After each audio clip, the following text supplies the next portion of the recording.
자, 반갑습니다. 배동찬 교수의 맛있는 돈 이야기의 배동찬입니다. 자, 여러분 반갑습니다.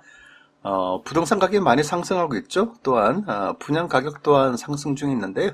아마 이것을 시행하게 되면 부동산 가격은 좀 꼬꾸라질 것 같아요. 따라서 정부는 대출로 서민을 잡지 마시고요. 이것부터 해서 부동산 가격을 좀 잡아야 되지 않을까요? 먼저 금리가 올라가도요. 한국부동산원의 시도별 아파트 매매 가격 지수 변동률을 보면 세종시를 제외한 전 지역이 다 상승 중이라는 겁니다. 그리고 전세 가격 지수 변동률 또한 마찬가지인데요.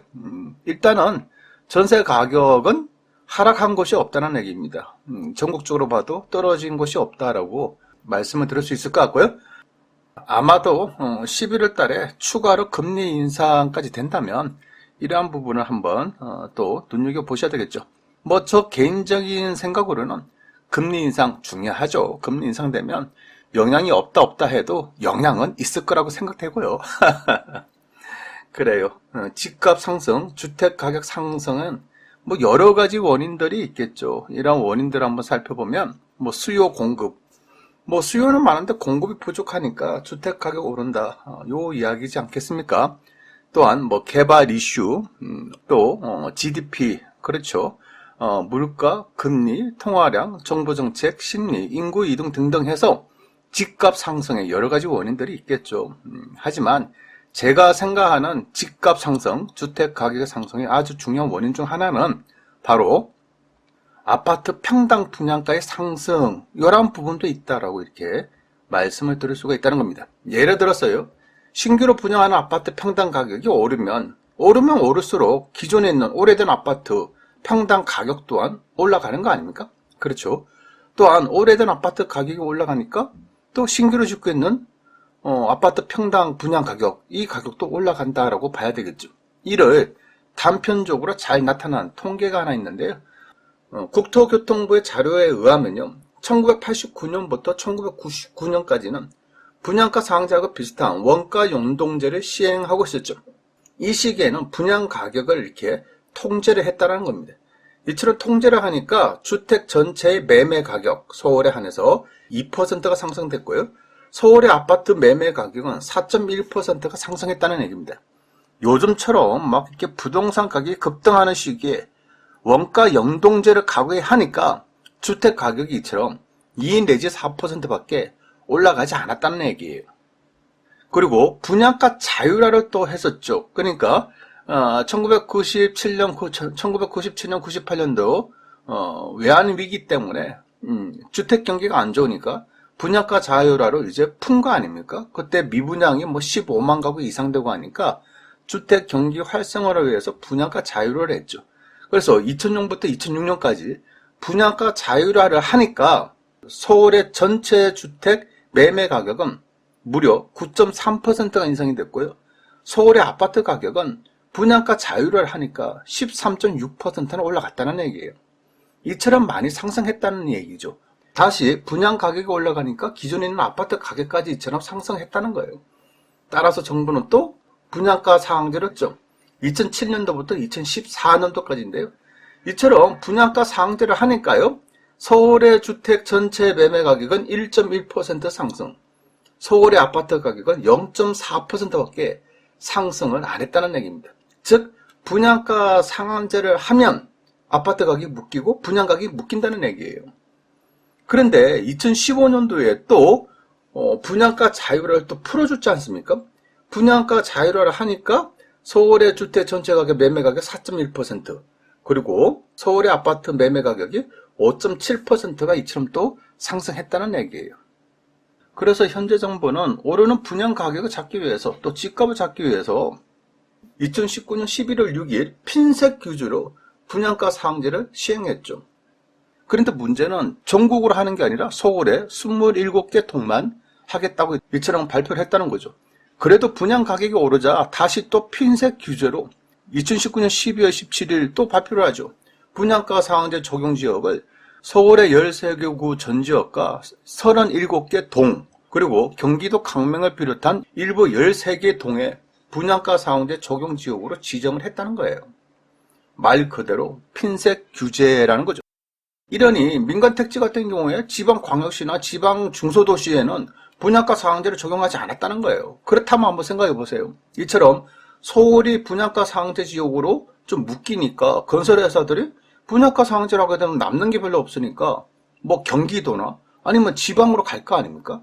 이렇게 된다는 거죠. 이것도 또한 뭐다? 풍선 효과가 이렇게 나타난다라고 봐야죠. 따라서 2019년 이후부터 지방에 있는 아파트 분양 가격 얼마나 많이 또 폭등했습니까? 이게 바로 핀셋 규제의 역효과라고 이렇게 말씀을 드릴 수가 있다는 겁니다. 그렇다면 한번 아파트 평당 분양 가격을 한번 알아볼까요? 2021년 7월 말 기준에서 서울의 제곱미터당 아파트 분양 가격은요 921만 1,000원인데요. 그러면 작년 7월달 기준은 얼마였냐? 작년 7월달 기준은 811만 원이라는 얘기죠. 그러니까 작년 811만 원에서 올해 921만 원으로 무려 13.57%나 이처럼 급등했다는 거예요. 특히 기타 지방 같은 경우 작년 7월달 기준은 제곱미터당 297만 2천 원에서 2021년에는 360만 9천 원이라는 얘기예요. 무려 21.44%나 분양 가격이 급등했다는 얘기입니다. 아무튼 올라도 너무 많이 올랐다는 거예요. 어떻게 보면 말이 안 되게 올랐다라고 말씀을 드릴 수가 있다는 얘기입니다. 또 어떻게 보면 제곱미터당 가격이니 헷갈리는 거야. 우리는 흔히 평당 얼마 이렇게 생각했는데 제곱미터당 가격에는 헷갈리죠. 그래서 이를 평당 가격으로 한번 계산 한번 해보니까요. 2014년부터 2018년 사이에 서울 분양 아파트 평당 가격은요. 2014년도에는 1944만원, 2015년도에는 1834만원, 2016년도에는 2048만원, 이런 금액이라는 거예요. 이거 딱 보시면 가격이 뭐 급격하게 올랐다는 느낌이 들지가 않는다는 얘기입니다. 심지어 2015년도에 분양가 자율화를 했지 않습니까? 분양가 자율화 이후, 즉 2015년도 1834만원 이후 2016년도에는 2048만원, 2017년도에는 2133만원, 2018년도에는 2188만원, 요 정도 금액밖에 안 올라갔다는 얘기예요. 즉 올라봤자 3 내지 5% 가격이 올랐다는 얘기인데요. 그런데 갑자기 2019년도 1월달부터 2018년도 2월달에 2188만원이 2500만원을 띱니다. 그리고 2020년도에는 2637만원 뛰고, 그리고 올해 2021년 7월달에는 무려 3000만원이 넘어가게 되는 거예요. 올라도 너무 많이 오르고 있다는 겁니다. 그리고 지방의 평당 분양 가격도 한번 알아볼까요? 먼저 2014년도엔 655만원, 2015년도 분양가 자율화 됐죠? 693만원, 그리고 2016년도에 730만원, 2017년도에도 753만원, 이처럼 올라도 분양가 자율화가 돼도 올라도 그렇게 많이 오르지는 않았다는 얘기예요. 근데 갑자기 2019년도에 864만원이 2020년에는 935만원으로, 그리고 2021년에는 1190만원으로 이처럼 상승했다는 얘기예요. 그러니 20%가 넘게 오른 거 아닙니까? 그러니 이처럼 전국적으로 분양 가격이 상승한 것이다 라고 봐야 되겠죠. 따라서 신축 아파트의 평당 분양 가격이 올라가니까 기존에 있는 아파트 매매 가격을 올리고, 기존에 있는 매매 아파트 가격이 올라가니까 신축한 아파트 평당 분양 가격도 올라가는 거 아닙니까? 이처럼 서로 주고받고 하면서 가격이 올라갔다는 얘기예요. 이러함에도 불구하고 지금 내놓는 부동산 대책들은 집값을 잡기 위해서 금리 인상, 대출 규제, 2030들을 위한 특공 확대, 청약 변경, 이런 것밖에 더 있냐는 거예요. 이것보다는 지금 당장이라도 우선 이렇게 치솟고 있는 아파트 분양 가격부터 잡아야 되지 않을까요? 과거 노무현 정부 때의 이야기인데, 노무현 정부 때도 부동산 가격이 급등했죠. 그 당시에도 많이 상승했어요. 그때 정부는 가감히 부동산 시장 안정을 위한 제도 개편 방안으로 2007년도 1월 11일 날 이렇게 발표를 하는 거죠. 여러 가지 투기 억제 부동산 정책의 내놓음과 동시에 분양가 상한제를 전국적으로 실시하겠다는 거예요. 민간 택지 내 적용 대상 주택 및 지역은 재개발, 재건축, 주상복합, 비도시 지역. 여기서 말하는 비도시 지역이라는 얘기는 도시가 아닌 지역만, 그 시골의 읍면까지 시골의 읍면에 있는 계획관리지역 내에 짓고 있는 모든 형태의 민간 공동주택에 무엇을 적용한다? 분양가 상한제를 전국적으로 시행한다는 겁니다. 적용한다는 겁니다. 그리고 분양 원가 공개는 수도권 전역 및 지방 투기 관리지구 내에서만 시행하겠다는 거예요. 얼마나 무서워요. 분양가 상한제를 전국적으로 시골 지역까지 다 시행하겠다는 겁니다. 이런 식으로 강력한 조치를 취하니까 2007년도 7월 12일 스피드뱅크 기사에 의하면 분양가 상한제 시행하겠다고 적용한다고 6개월이 지난 후에 보니까 재건축 아파트 직격탄 1.73 하락, 송파구 3.20% 하락, 가천지역 가장 큰 폭의 하락 6.35%, 버블 세븐 지역 일제히 하락, 특히 양천구 목동 5% 하락, 1기 신도시들도 1.27% 하락했다는 겁니다. 여러분. 이 시기에는 전 세계적인 금융위기가 터지기 이전의 시기라는 거예요.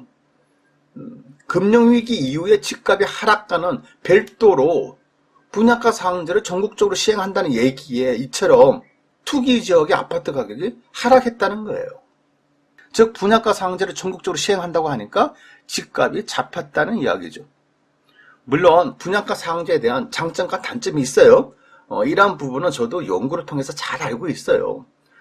분양가 상한제하게 되면 민간 공급이 줄어들어서 3, 4년 뒤에는 공급 부족으로 또 집값이 오른다. 분양가 상한제를 하게 되면 원자재를 좀 저렴한 거로 하니까 아파트의 질이 떨어진다 등등의 이야기를 할 수도 있어요. 하지만 중요한 거는 분양가 상한제를 하니까 전반적인 아파트 가격, 주택 가격이 잡혔다는 거예요. 이게 중요하다는 거죠.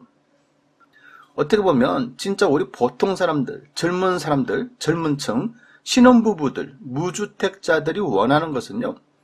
비싼 분양 가격의 신축 아파트에 똑같은 분양 매물을 가지고 20대, 30대에게 분양기회, 특공이란 명목하에 분양기회를 더 주는 밑에 있는 돌을 빼서 윗돌로 올리는 것이 아니라 진짜 우리 서민들이 원하는 것은 더 이상 신축 아파트 분양 가격이 더 이상 구축 아파트의 매매 가격이 안 올라가게 하는 것, 이것을 가장 원하는 것이 아닐까요? 그러니 지금이라도 분양가 상한제를 전국적으로 시행을 해서 가파르게 상승하는 분양가부터 먼저 잡아야 되지 않을까요? 이상까지 배종찬 교수의 맛있는 도원 이야기였습니다. 감사합니다.